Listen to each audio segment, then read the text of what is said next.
अयोध्या में थे प्रधानमंत्री, उन्होंने बोला है कि नया एयरपोर्ट, नए स्टेशन, उन्होंने बोला कि मुझे भी 22 तारीख को जैसे। देखिए, मैं समझता हूँ इससे कोई इनकार नहीं कि airport, railway station, Ayodhya, Ram की प्राण प्रतिष्ठा बेहद आवश्यक है। लेकिन एक बार अकेले में एकांत में माननीय प्रधानमंत्री जी अगर रामचंद्र पुरुषोत्तम, मर्यादा पुरुषोत्तम से एकालाप करेंगे ना, अंतरालाप, बातचीत करेंगे, तो मर्यादा पुरुषोत्तम भी कहेंगे कि हमारे बच्चों के रोजगार के बारे में क्या सोच रहे हो नरेंद्र जी, देश की महंगाई के बारे में क्या सोच रहे हो प्राइम मिनिस्टर साहब। ये मर्यादा पुरुषोत्तम कहेंगे। अगर उनकी संकल्पना आपके अंदर सही है, वो उनसे ये भी पूछेंगे कि आय की इतनी बड़ी असमानता के बीच भी आप इतना सहज कैसे महसूस कर रहे हैं प्रधानमंत्री जी। ये सवाल मर्यादा पुरुषोत्तम पूछेंगे। अगर मर्यादा पुरुषोत्तम की संकल्पना प्रधानमंत्री जी के मन में भी वही है जो बापू की थी।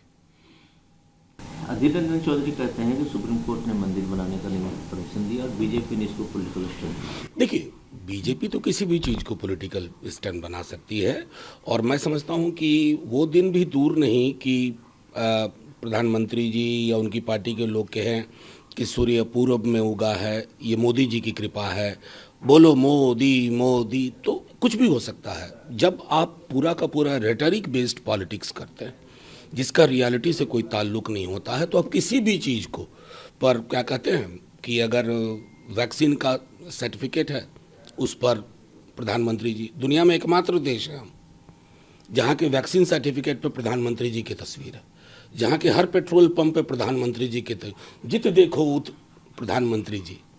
मतलब कहीं चले जाइए, शौचालय से लेकर विश्वविद्यालय तक आपको प्रधानमंत्री जी की तस्वीर मिलेगी। सेल्फी पॉइंट रेलवे में, रेलवे ठीक से चल नहीं पा रहा है लेकिन रेलवे में सेल्फी पॉइंट बनाए हुए हैं, और वहाँ मैंने देखा कि एक असहाय सी लड़की सोई हुई है, वो हकीकत थी देश की। उद्धव ठाकरे बोलते हैं कि मुझे अभी तक निमंत्रण नहीं मिला है और मुझे किसी निमंत्रण की जरूरत नहीं है वहाँ जाने की। बिल्कुल सही कहा कि देखो, जिनकी भी आस्था होगी वो 22 को जाएं या 23 को जाएं या 28 को जाएं, वो जाएंगे।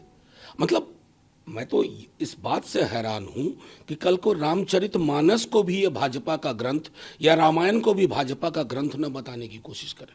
अरे ये सारी पौराणिक कथाएं जो भी किताबें हैं, ये महत्व देश की थाती। संजय राउत बोलते हैं कि अब यही एक बाकी रह गया है कि हो सकता है कि आगे बीजेपी बोल दे कि भगवान राम हमारे कैंडिडेट थे इलेक्शन। उन्होंने जो कहा उस तंज को समझिए कि कर्नाटक में चुनाव हो रहा था, बजरंग दल के कुछ कुकृत्यों पर चर्चा हुई, तो खुद प्रधानमंत्री जी जाके Bajrang Dal is equal to Bajrang Bali कहा है, लेकिन कर्नाटका के लोगों ने इनकार कर दिया। कई दफ़ा क्या होता है ना कि आप जिस प्रोग्राम पे चलते हैं कि मैं इस राम मंदिर प्राण प्रतिष्ठा के माध्यम से देश के सामने ज्वलंत मुद्दों को दबाने के लिए, छुपाने के लिए, ढकने के लिए इसका इस्तेमाल करूंगा, ये गोटी उल्टी भी पड़ जाती है। अमित शाह कहते हैं कि इंडिया तीसरा बिगेस्ट इकोनॉमी हो जाएगा 2027 तक अगर मोदी जी कंटिन्यू रहे। नहीं, बिल्कुल, अमित शाह जी तीसरा बिगेस्ट इकोनॉमी हो जाएगा, उसका बेनिफिशियरी कौन होगा? आम आवाम। इनकम इनइक्वालिटी ख़त्म हो जाएगी। इकोनॉमी को समझने के लिए ये देखना सबसे ज़्यादा ज़रूरी है कि इंक्लूसिव कितनी है। अगर वो आपकी समझ नहीं है कि इंक्लूसिव इकोनॉमिक मॉडल को फॉलो करना है, तो मैं दुनिया के कई देशों को जानता हूं जहां समृद्धि के 3 टापू हैं और पूरा का पूरा देश असमानता के महासागर में गोते लगाता है, गरीबी में, मुफलिसी में जीता है। अगर ऐसा हिंदुस्तान चाहिए अमित शाह जी को, आपको मुबारक साहब, हमें नहीं। न्याय यात्रा पर सवाल खड़े हो रहे हैं, चाहे बीजेपी के रवि किशन वो बोलते हैं कि राहुल गांधी इसी बहाने जाने तो देश को। रवि किशन जी कितना जानते हैं, मैं टिप्पणी नहीं करना चाहता, लेकिन आप करिए ना यात्रा, कौन रोक रहा है आपको? आप भी करिए। हमारी पार्टी का भी कंसिस्टेंट पोजीशन रहा है कि हर यात्रा इस देश में आवश्यक है जो लोगों को यह एहसास दिलाए कि कश्मीर से कन्याकुमारी, मदुरई से मध्य प्रदेश, देश की एका की डोर में कहीं भी कोई चोट नहीं पहुंचनी चाहिए। इसलिए न्याय यात्रा या कोई भी यात्रा हर राजनीतिक दल को करनी चाहिए। अखिलेश यादव बोलते हैं कि 2024 हो इलेक्शन, उसमें कुछ बातें हमेशा याद रखी जाएंगी। मैक्सिमम वोट पार्लियामेंट को बाहर किया गया, नया पार्लियामेंट बनाया गया। देखिए, ये तो मैं तो खुद उसका चश्मदीद भी हूँ और विक्टिम भी हूँ। कई सवाल खड़े होते हैं कि आप लोकतंत्र, विदेश जाते हैं, प्रधानमंत्री जी कहते हैं मैं लोकतंत्र की जननी से आया हूं, और उस जननी के स्वास्थ्य का हाल देखना हो तो आप संसद के चलने को देखिए, विधानसभाओं के चलने को देखिए, सड़क पे कितना लोकतंत्र है, इस बात का आकलन करिए, सब समझ में आ जाएगा। ईडी ने फिर से एक बार हेमंत सोरेन को समन जारी किया, पूछताछ की और देखिए, मैं आप लोगों के भी इनोसेंस का कायल हूँ। ईडी काहे को कहते हैं, सीबीआई काहे को कहते हैं, अलग अलग शब्द खर्च करने पड़ते हैं। सीधे कहा जाए कि बीजेपी ने हेमंत सोरेन को बुलाया, बीजेपी ने अरविंद केजरीवाल को बुलाया, बीजेपी ने तेजस्वी यादव जी को बुलाया, वगैरह वगैरह वगैरह, सारी कहानी वही है।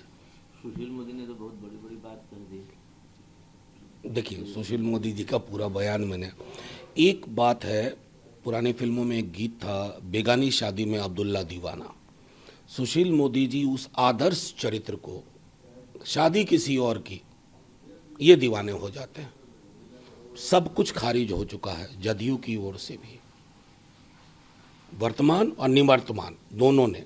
तेजस्वी जी ने परसों खुल करके कहा, लेकिन सुशील मोदी जी की एक दिक्कत है, और मैं समझता हूं उनकी दिक्कत नैसर्गिक भी है, वो रेलिवेंस तलाश रहे हैं, अपना संदर्भ, अपनी प्रासंगिकता जो पहले हुआ करती थी बीजेपी में, वो अब नहीं है।